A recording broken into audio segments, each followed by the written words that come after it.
रेटेद्रेन मैदानातला गट क्रमांक 6 सुटला आणि या गट क्रमांक 6 मध्ये आपल्याला लढत बघायला मिळाली होती. भावांनो, ही एक जुनी आठवण आहे.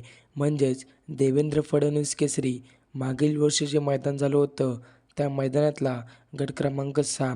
भावांनो, डोळ्याचं पारणं फेडणारी लढत आपल्याला बघायला मिळाली होती. त्या लढतीमध्ये होता म्हणजे आपला सर्वांचा लडका रुस्तम द्वादश म्हणजे केसरी बकासूर आणि बकासूरचा पायरा होता सर्जासोबत. आणि भावांनो, त्याच्या विरुद्ध गाडी होती ती म्हणजे मैब्या आणि त्याच्यासोबत पळाला उरली कांचनकरांचा पिस्टन. भावांनो, एक तुफानी लढत आपल्याला बघायला मिळाली होती. दोन गाड्यामध्ये काही काटाकीर लढत झाली होती. जर मित्रांनो ही लढत आवडली तर नक्कीच आपल्या चॅनलला सबस्क्राईब करून या व्हिडिओला लाईक करायला विसरू नका. तर भावांनो, या लढतीला शेवटला निकाल घेतला तो म्हणजेच पिस्टन आणि मैब्याने. बघा मित्रांनो, काय लढत झाली होती आणि शेवटच्या क्षणाला विजय प्राप्त केला होता मैब्या आणि पिस्टनने. तेव्हा भावांनो, एक चांगली आपल्याला लढत बघायला मिळाली होती या रेटेद्रेन मैदानामध्ये.